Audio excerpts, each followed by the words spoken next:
Hello everyone, myself Dharamveer Singh. Welcome to our holistic health mission. आज हम बहुत ही शानदार टॉपिक पर एक वीडियो रिलीज़ करने जा रहे हैं, दैट इज़ डाइजेस्टिव हेल्थ। हम सब जानते हैं कि पेट की समस्या से हर घर में लोग परेशान हैं।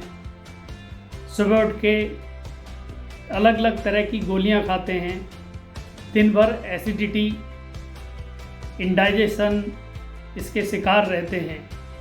तो हम लोग कोशिश करेंगे आज जानने की कि हमारी बॉडी में जो हम खाना खाते हैं वो डाइजेस्ट कैसे होता है, पचता है या कभी कभी सड़ जाता है। आइए हम लोग वीडियो शुरू करते हैं और आप बने रहिए हमारे साथ, फुल वीडियो एंड तक एंजॉय करें और उसके बाद उसके सॉल्यूशन की भी हम लोग नेक्स्ट वीडियो में आपसे बात करेंगे। आइए शुरू करते हैं अपना वीडियो। आइए हम समझते हैं कि खाना हमारे शरीर में पचता कैसे है, यानी पच रहा है या सड़ रहा है। खाने का डाइजेशन हमारे मुंह में ही स्टार्ट हो जाता है। हमारे मुंह में प्रोड्यूस होने वाला सलाइवा खाने में प्रेजेंट स्टार्च को ब्रेक करता है। अगर आप स्टार्च बेस्ड डाइट जैसे आलू इत्यादि खा रहे हैं तो उसका मेजर पोर्शन हमारे मुंह में ही पच जाता है। जब आप खाने को अच्छे से चबाकर निगलते हैं तो खाना ईसोफेगस से होकर पेट में जाता है। जब खाना आपके पेट में पहुंच गया तो पेट 3 एंजाइम रिलीज करता है, हाइड्रोक्लोरिक एसिड, म्यूकस और पेप्सिन। पेप्सिन आपके खाने में प्रेजेंट प्रोटीन को डाइजेस्ट करने में हेल्प करता है, लेकिन पेप्सिन को काम करने के लिए एसिडिक मीडियम की ज़रूरत होती है और ये acidic medium hydrochloric acid provide करता है। हाइड्रोक्लोरिक एसिड एक बहुत ही स्ट्रॉन्ग एसिड है जो आपके पेट को काट सकता है, इसलिए आपके पेट में म्यूकस भी रिलीज होता है जो आपके पेट के इनर वॉल्स को चारों तरफ से घेर लेता है और उसे प्रोटेक्ट करता है। अगर म्यूकस कम हो जाए और एसीएल बढ़ जाए तो हमारी इनर वॉल्स को नुकसान पहुंचने लगता है, जिससे हमारे पेट में छाले पड़ जाते हैं जिन्हें हम अल्सर कहते हैं। जब पेट में तीनों एंजाइम आ जाते हैं तो पेट एक चर्निंग एक्टिविटी करता है, वो श्रिंक करता है और एक्सपांड करता है। इससे हर तरफ से एंजाइम्स खाने में अच्छी तरह से मिल जाते हैं और खाना अच्छी तरह से पच जाता है। अगर आप खाना पूरा पेट भर कर खा लेते हैं तो पेट को चर्निंग एक्टिविटी की जगह ही नहीं मिलती और खाना पेट में सड़ने लगता है। इसलिए खाने के मूवमेंट के लिए हमेशा थोड़ा कम ही खाना चाहिए। पेट में लगभग 4 घंटे तक खाना रहने के बाद स्मॉल इंटेस्टाइन में जाता है। यहाँ खाना बाइल जूस से मिलता है जो लिवर प्रोड्यूस करता है और यह फैट को डाइजेस्ट करने में हेल्प करता है। इसके अलावा यहाँ खाने में कुछ पेनक्रिएटाइटिक और इंटेस्टाइनल जूसेस भी मिक्स होते हैं जो प्रोटीन को और डाइजेस्ट करने में हेल्प करते हैं। इंटेस्टाइन में पेरिस्टालसिस मूवमेंट होता है जो खाने को आगे बढ़ाता है, इसलिए फिजिकल एक्टिविटी बहुत ज़रूरी है। जब आप फिजिकल एक्टिविटी करते हो तो पेरिस्टालसिस मूवमेंट आसान हो जाता है।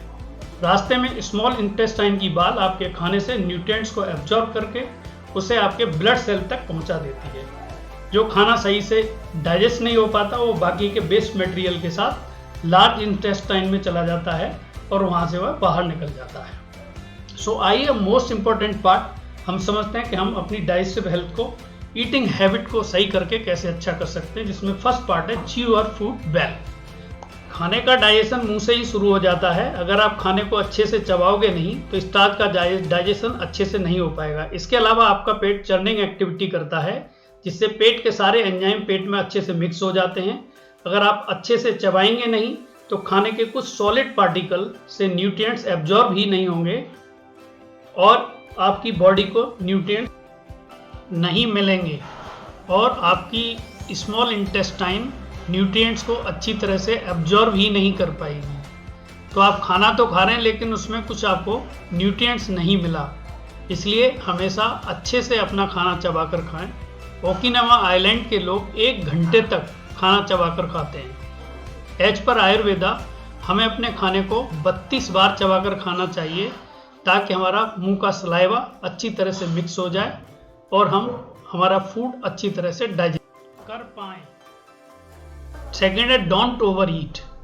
हमें लगता है कि हम ज़्यादा खाना खाने से हमको ज़्यादा एनर्जी मिलेगी, हेल्दी रहेंगे, ऐसा बिल्कुल नहीं है।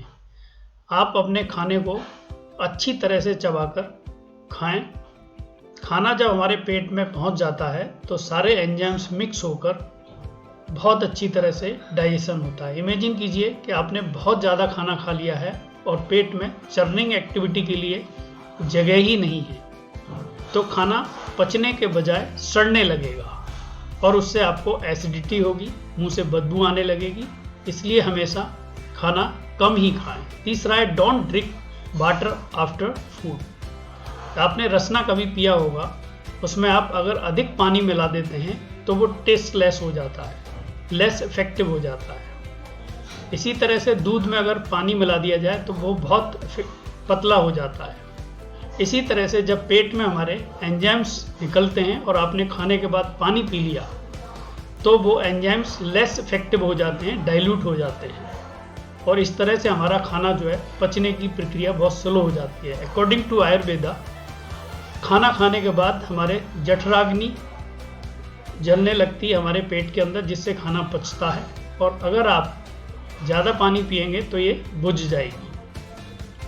फोर्थ है do some form of physical activity. Activity आपको बहुत ही हेल्प करती है आपके फिजिकल फिटनेस में और आपके डाइजेशन प्रॉब्लम सॉल्व करने में। हमारे यहाँ समस्या क्या है कि हम दिन भर बैठे बैठे अपना टाइम पास करते हैं, जिससे हमारी जो बॉडी के अंदर ब्लड का फ्लो है बहुत स्लो हो जाता है। जब हम खाने को अच्छी तरह से पचाने के लिए ये फिजिकल एक्टिविटी बढ़ाएंगे तो लिफ्ट की जगह स्टेयर्स यूज करो, मार्केट आसपास है तो पैदल या साइकिल से जाओ, पार्किंग गाड़ी को दूर करो ताकि आप कुछ पैदल चल सकें, मोबाइल यूज कर रहे हैं तो लेट कर नहीं टहल कर यूज करें और मोस्ट इम्पॉर्टेंट ईट फाइबरस फ्रूट। जैसे आपने सेब खाया तो जूस पेट में चला गया, फाइबर मुंह में रह गया। ये फाइबर डाइजेशन प्रोसेस में बहुत हेल्प करता है। हम जितने भी फ्रूट्स और सब्जियां खाते हैं उनमें बहुत अच्छी मात्रा में फाइबर होता है जो हमारे खाने का मूवमेंट बहुत आसानी से आगे बढ़ाता है। हम अगर सेब छील कर खा रहे हैं या जूस पी रहे हैं तो ये हमारी हेल्थ के लिए बहुत अच्छा नहीं है। मेक श्योर कि आपके हर फूड में फाइबर रिच होना चाहिए। एक नियम खाने का बना लें। 1900 से पहले जो भी हम खाते थे, दाल सब्जी रोटी ओट्स मीट फ्रूट जो एग्जिस्ट आज भी हैं, इनको अच्छी तरह से खाएं। और जो पहले एग्जिस्ट करती थी शुगर, जिसे लोग कम खाते थे, उसे आप भी बहुत कम कर दें। और जो 1900 से पहले के फूड थे ही नहीं, प्रोसेस फूड और जंक फूड, उनको नहीं खाएं ताकि आपकी जो बॉडी में चर्निंग एक्टिविटी अच्छी हो और आपका हेल्थ बहुत अच्छी बनी रहे। सो मेरे साथ अफर्म करें, yes be will. Thank you. Next video में हम जानेंगे कि हमारा फाइबर का RDA क्या है और हम उसे डाइट से अगर पूरा नहीं कर पा रहे हैं तो कैसे उसे एक्स्ट्रा सप्लीमेंट लेकर पूरा कर सकते हैं।